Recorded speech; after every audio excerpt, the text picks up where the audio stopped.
untuk penganggaran, Bapak Ibu sekalian, tolong sampaikan kepada desa kita bahwa untuk penganggaran nanti tetap sesuai dengan untuk penganggaran belanja ya, tetap sesuai dengan jumlah KPM yang mereka rekam. Kenapa? Karena tentunya dari sisa yang 40% yang tidak terpakai untuk BLT itu nanti tidak akan salur ke desa. Karena dia tetap ada di RKUN, makanya dia tetap nanti dia tercatatnya itu hanya sebesar yang dibelanjakan saja. Atau sebesar sama besarnya dengan yang sudah direkam jumlah KPM-nya.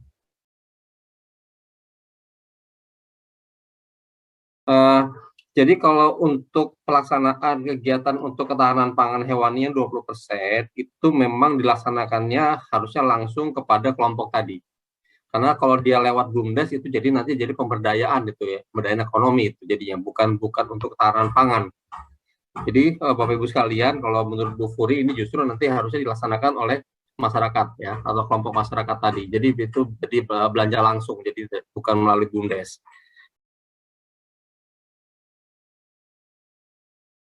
Realokasi, ini ada beberapa hal sebenarnya yang hampir sama nih pertanyaan untuk relokasi ya. Terutama Bapak Ibu sekalian, sebenarnya kebijakan untuk realokasi ini nanti akan dilihat ya, kalau di dalam pasal 52 itu sebenarnya ada bunyi itu ya, bahwa kewenangan untuk melakukan realokasi itu nanti ada dasar pertimbangannya atau ada triggernya. Jadi misalnya seperti tahun 2021 kemarin kita tiba-tiba dana desa diminta untuk memberikan stimulus untuk penanganan kemiskinan ekstrim misalnya. Nah tentunya nanti hasil realokasi itu nanti penggunaannya diarahkan kepada ternyata di program-program prioritas yang menjadi trigger dari realokasi itu sendiri, Bapak Ibu sekalian. Ya, jadi memang kita tidak memfokuskan nanti penggunaannya itu untuk BLT lagi, tetapi kita bisa gunakan untuk yang lainnya, namun dia sesuai dengan program prioritas yang ditetapkan oleh pemerintah yang menjadi trigger dari realokasi tadi. Ya, jadi saya juga tadi baca ada beberapa di dalam kolom chat juga pertanyaan-pertanyaan seperti itu.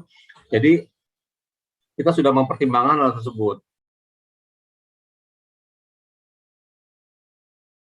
Di dalam PMK memang kita sudah atur mengenai fleksibilitas penggunaannya. Jadi gambarannya begini, memang kita membolehkan desa itu untuk melakukan penyesuaian atau realokasi penggunaan 8%, tetapi dia tetap harus memenuhi persyaratan atau kriterianya. Nah, di dalam PMK ini kita atur bahwa desa boleh melakukan penyesuaian atau adjustment terhadap penggunaan 8% untuk COVID tadi itu untuk kegiatan lain, tetapi harus ada tenggang waktunya. Ya, kalau saya nggak salah 3 bulan nggak salah ya, 3 bulan sejak bapak-bapak ibu-ibu anggarkan di APBDes. Nah kemudian dalam kurun waktu itu kemudian kondisinya masih PPKM level 1 atau mungkin zonanya hijau, maka itu bisa digunakan atau direalokasi untuk kegiatan yang lainnya, kegiatan prioritas lainnya. Namun tetap tidak 100% dihilangkan 8% itu kalau memang belum digunakan. Jadi tetap ada dana yang dicadangkan untuk penanganan COVID. Karena Bapak Ibu sekalian, untuk kegiatan penanganan COVID itu kita tidak semata-mata dalam rangka untuk melakukan pengobatan atau penanganan ya, tapi termasuk juga untuk pencegahan. Jadi misalnya Bapak Ibu sekalian mau mengadakan misalnya pengadaan masker untuk masyarakat, itu termasuk salah satu kegiatan pencegahan yang masuk dalam koridor penanganan COVID. Atau misalnya Bapak Ibu sekalian ingin melakukan disinfektan di wilayah desa misalnya, atau kita mau membuat tempat cuci tangan misalnya gitu ya, itu merupakan kegiatan-kegiatan sifatnya preventif yang sifatnya pencegahan. Nah itu tetap bisa kita lakukan ya. Jadi 8% itu tidak serta-merta semuanya digunakan untuk kegiatan lainnya atau direlokasi ke kegiatan lainnya. Bapak, yang kami maksud dengan juknis yang diterbitkan oleh Bupati Wali Kota itu adalah juknis yang terkait dengan bagaimana pola belanjanya di APBDes.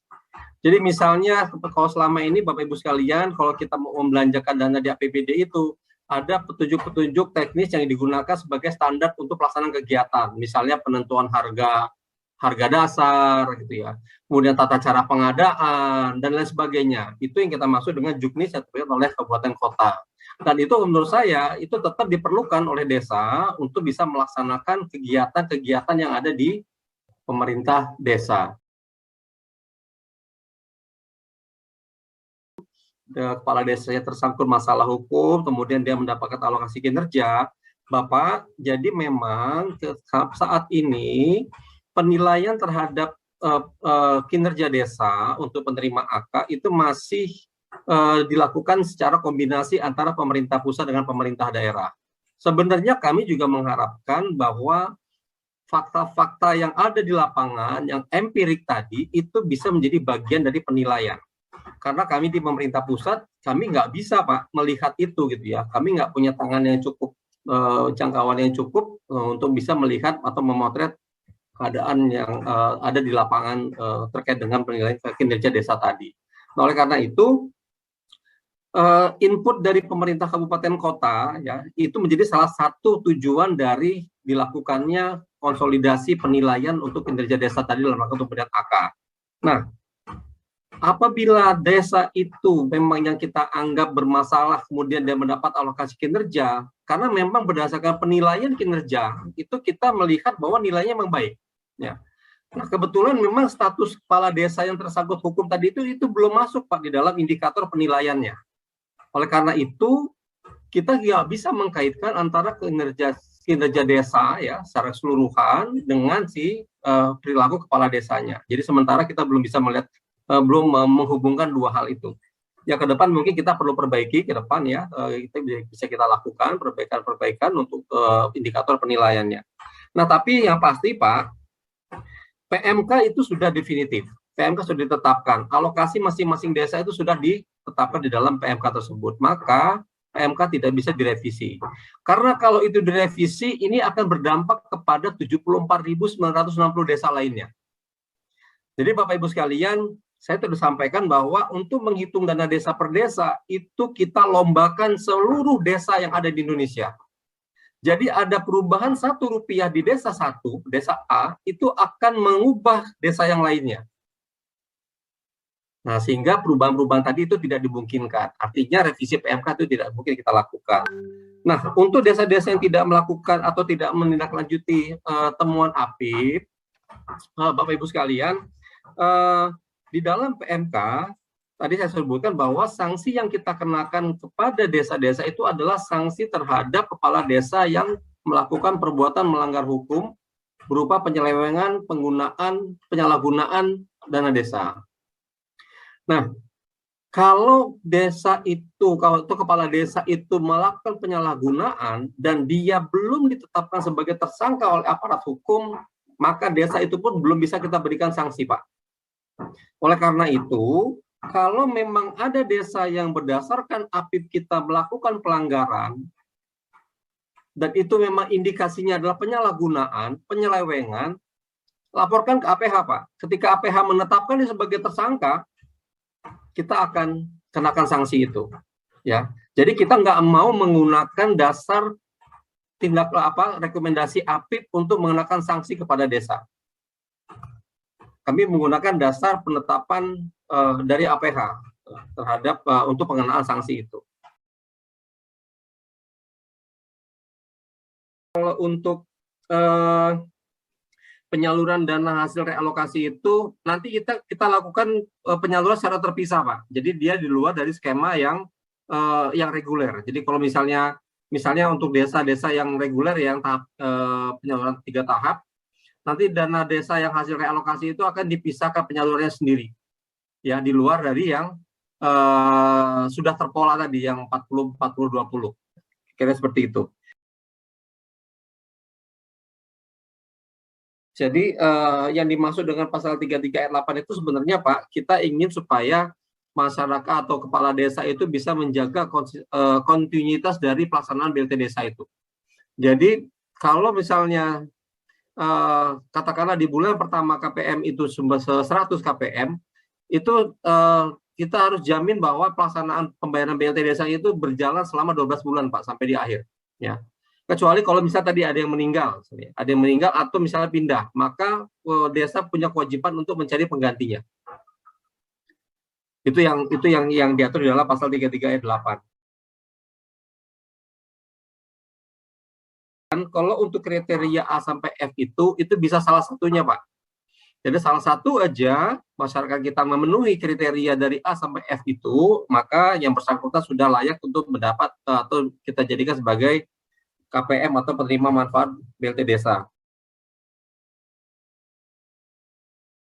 Memang kita merefernya ke Permendes, Pak. Jadi Permendes itu nanti yang justru yang mendetailkan apa yang menjadi rincian kegiatan dari program ketahanan pangan hewani. Jadi memang harusnya yang kita sebut dengan program ketahanan pangan hewani itu tidak semata-mata kemudian langsung terfokus kepada kegiatan yang berkaitan dengan ketahanan pangan dan hewani. Misalnya kita hanya bicara mengenai peternakan atau kita hanya bicara masalah perikanan gitu ya, atau budidaya, enggak itu aja sebenarnya. Tapi bisa saja misalnya terkait dengan bentuk pembangunan irigasi. Ya, itu kan penting ya untuk ketahanan pangan, untuk pertanian ya. Atau misalnya untuk infrastruktur lain, misalnya jalan misalnya ya, jalan tani dan sebagainya. Itu sebenarnya adalah hal-hal kegiatan-kegiatan yang bisa kita manfaatkan untuk penggunaan yang 20% untuk ketahanan pangan hewani tadi. Intinya adalah bagaimana supaya kegiatan yang kita susun itu, yang kita rencanakan itu menunjang kepada program untuk penguatan ketahanan pangan dan hewani. Ya itu nanti patut kita pertimbangkan, Pak. Tergantung nanti dengan arah kebijakannya pemerintah, maunya seperti apa yang menjadi tujuan utamanya gitu ya. Karena kalau kita kembalikan lagi ke desa yang bersangkutan, Pak, jadi sia-sia juga kita buat pola ini ya. Jadi nggak ada guna juga nih kita buat pola seperti ini. Tentunya kita buat pola seperti ini itu adalah bagaimana kita bisa meratakan ya, menyetarakan keadilan untuk desa yang mungkin dia tidak bisa melaksanakan program-program prioritas pemerintah karena memang kondisinya sudah cukup baik, dan lebih baik uangnya itu bisa kita berikan kepada desa lain yang memang membutuhkan untuk kegiatan program yang lainnya. Gambarannya itu Bapak Ibu sekalian, kalau ada desa yang sudah bisa melaksanakan sampai lebih dari 40%, itu artinya memang desa itu sudah masyarakat yang membutuhkan di desa itu lebih banyak dibandingkan dengan desa lain yang tidak bisa memenuhi 40%. Nah, itu yang perlu kita berikan keseimbangan. Intinya adalah kita mau mendorong supaya desa-desa itu mempertahankan pembayaran BLT-nya itu selama 12 bulan ya Bapak Ibu sekalian ya. Karena kita lihat pengalaman 2020-2021 itu banyak juga BLT desa dibayarin 3 bulan, 4 bulan, 5 bulan, sisanya nggak dibayar tuh. Ya. Nah, jadi atau istilahnya itu ada penurunan jumlah KPM. Nah, itu yang nggak kita inginkan. Jadi emang kita ingin memaksa supaya desa itu bisa melaksanakan pembayaran BLT selama 12 bulan. Bahkan tadi saya sampaikan juga kalau ada yang meninggal dalam perjalanannya itu kemudian diberikan kepada ahli warisnya, atau misalnya ada penerima manfaat yang pindah lokasi misalnya ya, itu wajib kewajiban pemerintah desa untuk mencari penggantinya. Kalau memang nggak ada lagi yang memenuhi syarat ya sudah, mau diapain gitu ya, ya udah silakan aja, itu nggak usah kita paksakan juga, jangan sampai nanti malah cari-cari jadi orang yang nggak pas juga yang terima. Tapi saya sih yakin ya, masyarakat kita itu sebenarnya yang perlu bantuan itu banyak sekali. Saya yakin itu sebenarnya. Cuman masalah kita mau atau enggak melaksanakan. Kita ingin melaksanakan sebenarnya. Apabila dana BLT desanya itu baru diajukan pada bulan Februari, maka desa tadi itu secara akan mendapatkan BLT desa untuk keperluan penyaluran bulan Januari, Februari, dan bulan Maret yang diterima di bulan Februari. Nah, untuk pembayaran BLT desa bulan Januari dan Februari itu dilakukan di bulan Februari, sedangkan untuk yang di bulan Maret tentunya pembayaran BLT-nya itu baru dapat dilakukan di bulan Maret. Nah, tadi mungkin ini perlu kehati-hatian, kecermatan, dan juga kontrol dari seluruh pihak. Jangan sampai percepatan penyaluran dana desa dari RKUN ke RKD, di mana kami telah mentransfer dana desa itu di depan, namun terjadi keterlambatan. Karena kita berkaca dari pengalaman tahun 2020, pada saat BLT desa itu disalurkan secara bulanan, kami mendapat masukan dari banyak Pemda, ini ternyata menyulitkan dari sisi kos, ternyata lebih mahal untuk mengambil dana ke bank, segala macam. Oleh sebab itu, dana desa ini kami transfer di depan. Namun untuk keperluan pembayarannya, Bapak dan Ibu lakukan sesuai dengan bulan berjalan. Oleh sebab itu, tolong dijaga akuntabilitas dan juga tentu prinsip